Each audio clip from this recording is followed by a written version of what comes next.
Hi, everybody. My name is Dr. Jerry Wintrob. I am a holistic optometrist on the board, the board of the North American chapter of the International Light Association, and I have the honor and pleasure of interviewing Stephanie Rooker.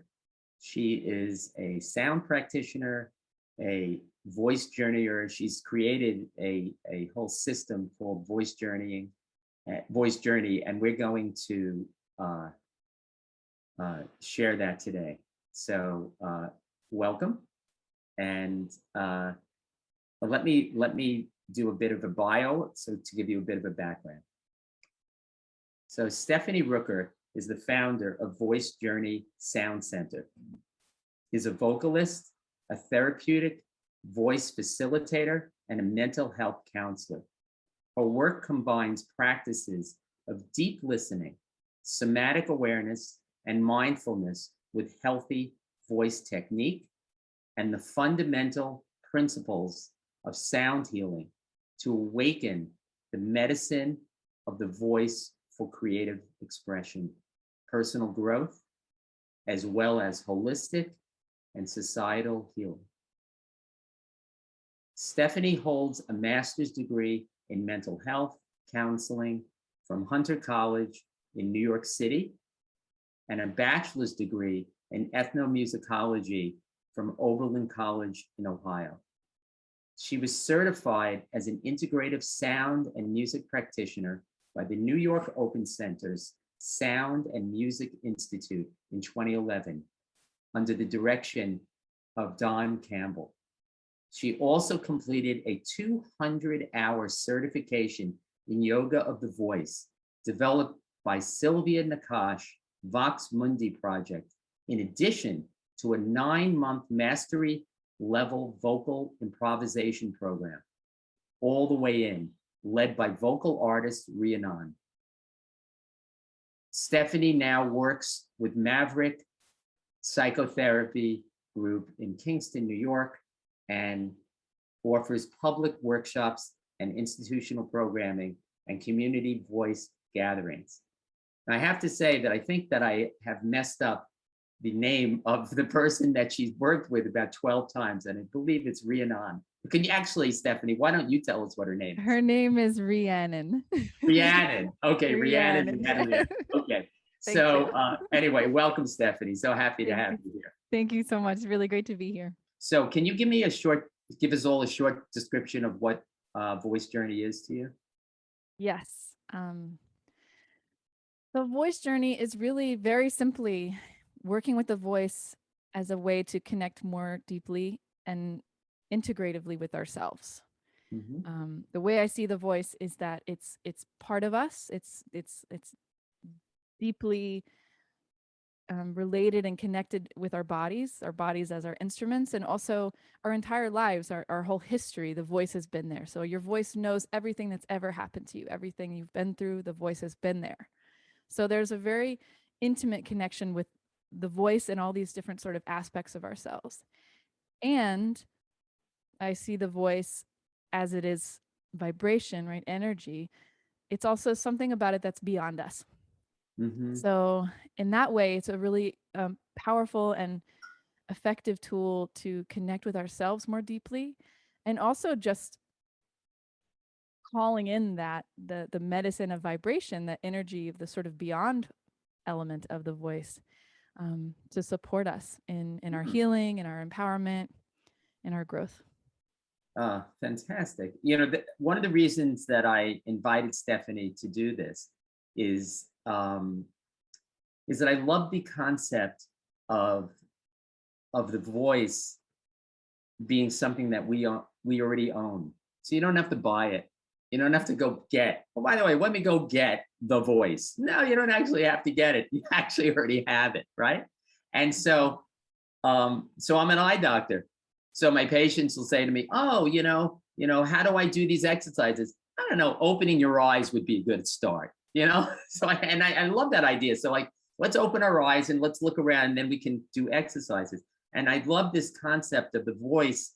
We don't need a separate tool. So what makes doing the voice using the voice this way, separate from like just something like listening to music or sound? And how do you feel like, does it give like a different, is it like a different special entry point basically to the soul, to a deeper place? Yeah, absolutely.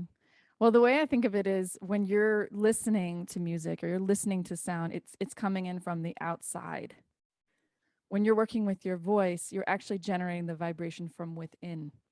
So, I'll have people say, wow, that felt like an internal massage, right? Because we're actually creating the vibration within us. The body is the container, the resonator of the sound. So we're actually, even as we're creating the sound, we're also receiving it, which to me is the big difference. It's why for me the voice is the most effective instrument in this kind of work, because we are the instrument. And in terms of connecting to the soul, as you said, again, I'll sort of return to what I said in the beginning, that our voices have sort of an intimate understanding of us. I see them as an intelligence that we hold, kind of like people talk about somatic intelligence, like the body's intelligence, or emotional intelligence. I really see that the voice has its own intelligence that's integrative of its intimate relationship with the body, of its complete understanding and familiarity with our lives and all of our experiences. And again, integrating that sort of beyond us energetic level of mystery into it. Wow, I have to say, just listening to that answer, I was thinking to myself, wow, I'm so happy I invited you. That is was such a cool answer. I said, wow, that's like so great. So sorry, sorry for that digression, Oh, good. but it's so unique. It's so unique. I love the way you describe that. You know, so psychotherapy has brought in more body-based modalities into the discipline, Mhm. and some of which I've done. I mean, I'm sure, by the way, by the end of this interview, people will thinking, God, that guy needs a shrink, man. But in any event, but do you feel the work is more the voice is the journey as the main modality? I mean, you did work in counseling, so you're using voice in a kind of a counseling Mhm. way. So if you're doing psychotherapy, is the psychotherapeutic process drawing the voice out of you, or is the voice? Do you know what I'm asking? Help me Yeah, here. I get what you're saying. Yeah, I get what you're saying. I guess you're asking like, what's the agent of action? Like, is the Right, voice the agent of right, action, or is the psychotherapy the agent of action to get to the voice? Maybe is that right. something? Are we using it as are we using the voice as a tool, or is the voice the central focus? Got it. Got it. I think it's both actually. Because the other way I conceive of the voice is not just like sounds that come out of your mouth. Like I Mhm. really think of the voice as like how we show up in the world, the expression of who we are in the world. So so it can be how we speak, but it also is in other aspects of our presentation of our identities, how we relate to each other, how we show up, how we care for each other, what gets in the way of that. So all of those things, I like have this sort of expansive concept of the voice that's not just like the sound coming out. So in answer to your question, like even when I'm in like a psychotherapy session just talking, Mhm. I'm still really tuned into the voice, and I think that's still very much the voice in action, right? Mm, Because there's mhm. so much that the voice can say even beneath words. And the way, it's funny when I in many of the workshops that I do, I'll start with the question, passing around like, tell me about your relationship with your voice. What's your relationship with your voice like right now? Mm, And that's a tricky question because people will say, well, I feel like, my choir teacher told me to mouth the words instead, whatever, there's all mhm. this, and as I listen to how people respond to that question, what I'm hearing is not just their relationship to the voice. I'm hearing also about their relationship to themselves, to what gets in the way of them showing up as their full, authentic, liberated self. Mm, So it's kind of both. Like we can use the voice to get closer to ourselves, and we mhm, can use a container of a session of voice work to expand the how we use the voice too. So mm. it's reflexive in that way, like working with the voice Swings both ways. So I'm going to ask, I think that this is a good segue because I don't want this, what I don't want this interview to be is too abstract. Mhm. And so, you know, this is a concept that I would have bet that the vast majority of the people watching this have never heard of. And so I'm wondering if you could, give us a demonstration of some sort as to Sure, how you would use this. sure, sure. Well, before I do that, I want to just say that Sure, go ahead.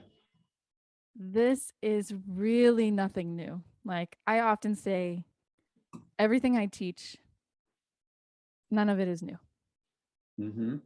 because humans have been using our voices for therapeutic purposes since the beginning of humans. And Mm-hmm. it's something that's innate to us, actually. And it's only because of our culture and the conditioning, the shaping of what it means to share your voice. If that's a risky thing to do, if that vulnerability is problematic, right? Mm-hmm. So what I think of a lot of this work is remembering that we have this innate ability and capacity to work with our voices in this way. We have the innate right to express ourselves fully and authentically. So, and actually, one of the most, one of the first techniques that I like to introduce to prove this is just sighing, right? It's Mm. something that we don't even think about, but how often at the end of the day are we, right? We think about that sound and what it does for us, right? And even if you want to like try it with me, Jerry, you or the viewers I too, can. just sighing and seeing like just letting your voice fall on your breath however it wants to fall, just trusting whatever sound wants to come out.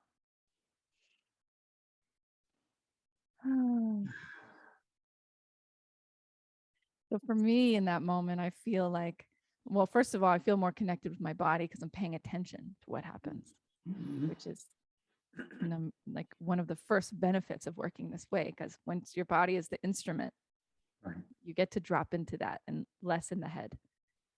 So when I do that, I notice my body and I can feel the relief of that sigh. I can feel the release of it. And it makes a difference how we're paying attention because I could just, right. And then the effect is less because I'm not paying attention to it. So that's one very simple, very, very simple technique that we can integrate just as a way to just connect with the voice in that way and honor it in its capacity to offer us some therapeutic benefit, right? I think So, that I think that's a fantastic you know, thing because it's something that we actually will do. mhm, And I think that one of the things that happens in all this is that the International Light Association, we're using light as a therapeutic tool. mhm, Duh.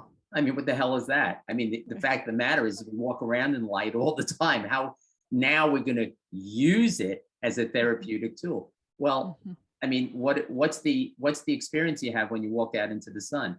Uh, it's called light, mhm, and I think that uh, I'm happy that you cut me to the chase there because I think that it's true.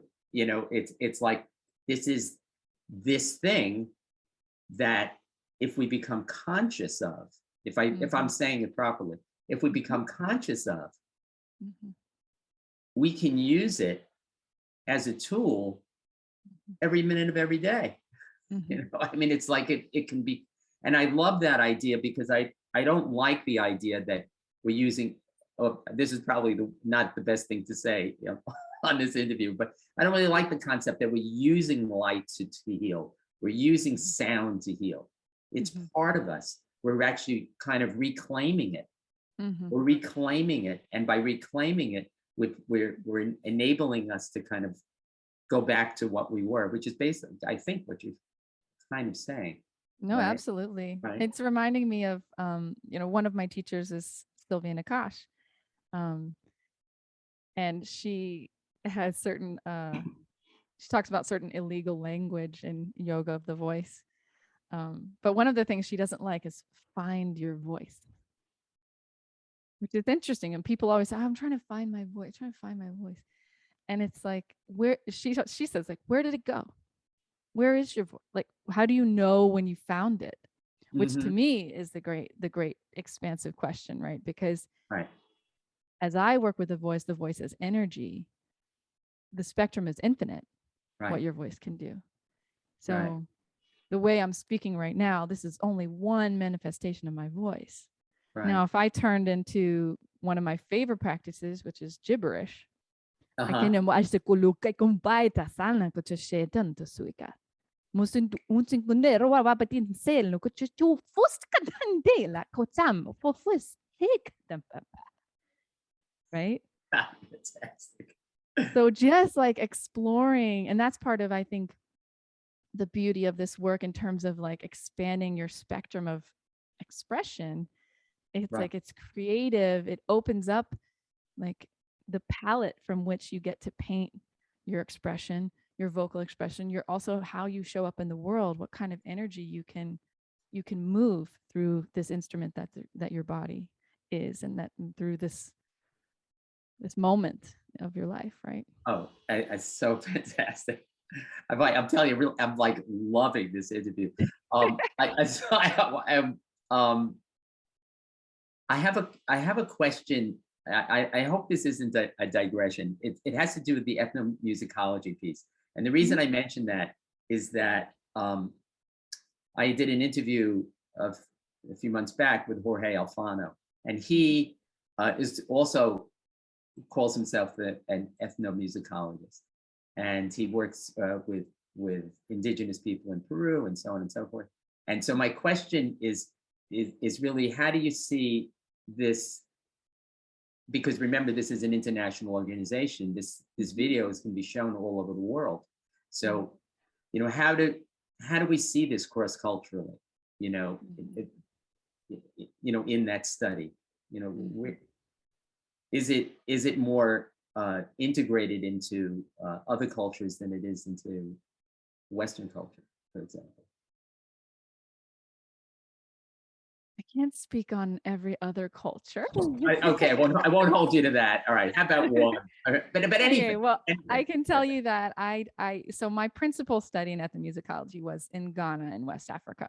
Okay, so there you go. So, and I studied music there. I went and I studied abroad for a semester in an arts and culture program, and I got to travel throughout the country, looking at different forms of arts and the different cultures that exist in the different regions of that country.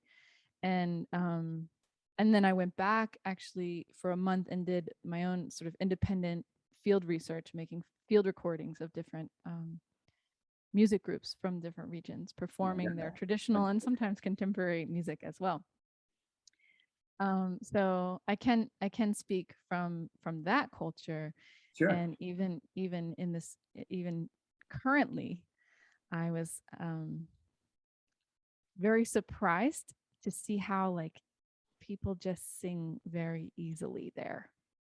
Uh-huh. Like there isn't this like, oh my God, singing, like this sort of embarrassment or shame, like, and maybe that's just the people that I was hanging out with, not No, all of no, the musicians, right, by the way. right. Like I hung out with a lot of different people there, but there just seemed the culture didn't seem to have this like hierarchy, um, which in which there was a point you had to be at before you had the right to sing, right? So people will just burst out singing, or something's on the radio and they're just singing. So singing, it just seems so much, it seems to come so much easier. Mm-hmm.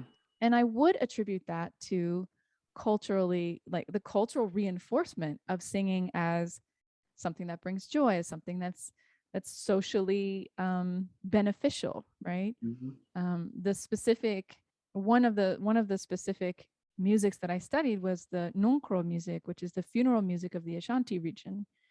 And that music it's fascinating, and the history of it is really beautiful, and it's essential. Like every funeral has to have nuncro music in that tribe, in that ethnic group.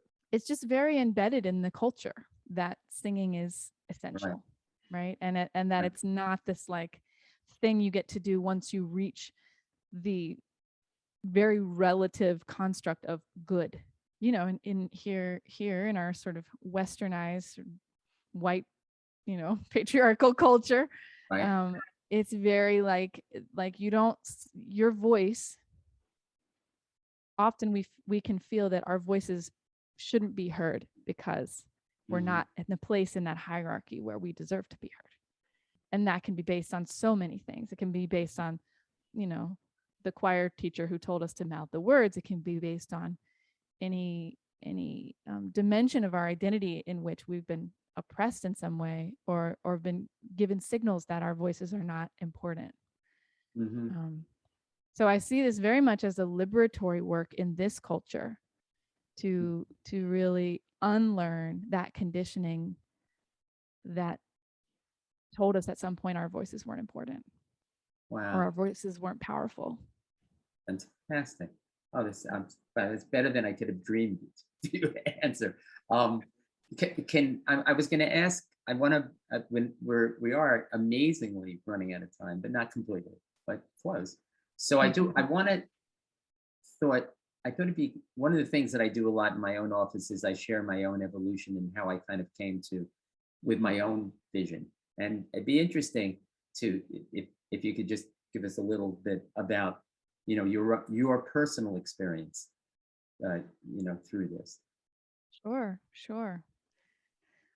Well, yeah, I mean, I grew up, my mother was a singer and an accompanist. My dad was a an avid and diehard music lover, like Uh-huh. loved music. Hmm. So there was a lot of music in my house, and there was a lot of singing. My mom would sing with me and my brother and sister, and um, there was a lot of singing, and that was encouraged. Hmm. Um, and I don't know, just from a very young age, I really like went to music for my healing, for my needs, for support. Hmm. Through adolescence, I would DJ myself through the heartbreak and the dramas, and splay out all my CDs on the floor and just play all the saddest songs until I like had really like purged the sadness away. Ah. And I just kind of tuned in and knew that music could meet us in that place, could meet us in that way. Mhm. Yeah, so I started singing, and I trained classically through high school. I was in choirs and all over the country, and I went to Oberlin, where I actually was hoping to major in music, to be a classical voice major, Mm. and in the college. So there's a conservatory and a college at Oberlin. And I was trying to go for the college music major because I wanted a little more breadth in my studies. But I was denied twice the college classical voice major Isn't that by audition. And I was like, this is what I wanted to do. I was so upset. And then it turned out it was like the best thing ever, mm. because I was trying to figure out what I was doing, but I had friends who were voice majors who that track actually was very limiting for them. They could Mhm. only sing one way. And they got shade from their teachers if they were in an a cappella group or singing in another style. It was like they were ruining their voices. They were not doing well. Mm. So I kind of was like, whoo, that was Ah. close. Because I was never, even though I was classically trained, I was never deeply rooted in a love for classical singing.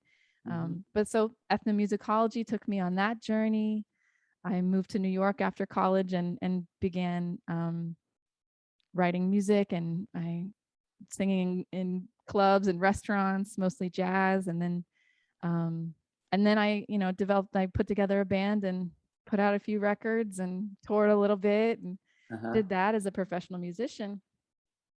And then when I went into the Open Center program, the Sound of Music Institute, it was really like I was volunteering at the Open Center. It was very much sort of a happenstance thing. They were like, hey, there's this program, you want to come assist? And I was like, sure. But it really connected so many of the dots for me. Like it really helped me see like how I'd been using music since I was a child, you know, the kind of music I was writing, the things I was interested in, the my studies in ethnomusicology. It really like connected everything. I'll share this with you actually. Before I went into ethnomusicology, I got this idea that I wanted to do an independent major, and I wanted to do like music as abstract communication. And I wanted to study how different cultures use music to communicate. Like, and Oberlin denied that because they were like, what are you, how are you going to do that here? You're going to spend most of your time at other institutions or traveling. Right. But, you know, so it's interesting to me to look back and see, like, even at that point, how I was like, really like, there's something to this. There's something abstract. There's something unseen about music that speaks to us, that we're using it in very intentional and profound ways, even if it's not explicitly understood. So oh, that's wonderful. I'm going to pretty much wrap this up with a question, which people are going to say is, well, you know, how do I explore this? How do I learn more about this? So the Open Center's in Manhattan, and for everyone out there, Manhattan, of course, is in New York, and New York City, of course, is the center of the universe. So wherever you're from, you know, you're from some other place.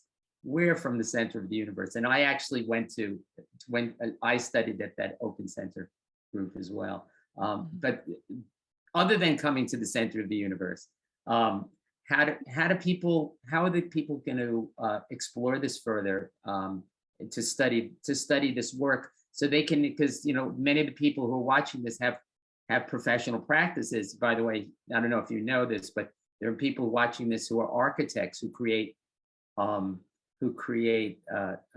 spaces and are using sound and music in those spaces. So how can people find out more about it? I mean, I would say the first way to find out more about it is to really tune into yourself and your own voice, and how you feel in relationship to your voice, and really start exploring that. Exploring what it feels like when you speak. Where do you feel your voice in your body? Exploring the sound making, like some of the things I did, you know, here in this interview. And even singing, like we didn't get to any singing, and I don't, you know, singing isn't like the thing I do. I do like the whole spectrum of sound, but singing too, there's something about singing that's really, really different and actually connects with different parts of our brains. So even if you just sing what you say, things seem to come out a different way, right? It's Right. like just adding song changes the way we process. So you can do a lot of exploring on your own. In terms of my work, I have my website is voicejourney.net. And I do an online workshop every, I think it's third Tuesday of the month, 7 p.m. Eastern time. So that's there. And yeah, and I offer sessions, I offer group work, I, you know, do all different kinds of things. So you can be in touch, and I can also, you know, connect you with other folks that are doing similar work as well. Super. Well, thank you so much. I'm so thrilled. I'm so thrilled. And hopefully everyone out there will be as thrilled as I am. Thank you, Jerry. I have a feeling they will be, because this is very unique, and this is one of those. Wow, I can't believe that was a half an hour, or I can't believe that because I could basically sit here all day. But thank you so much for everything, and many blessings to you, and thank you so much for being with us today. Thank you. You're so welcome, and thank you. It's always awesome to chat with you, Jerry. Bye-bye.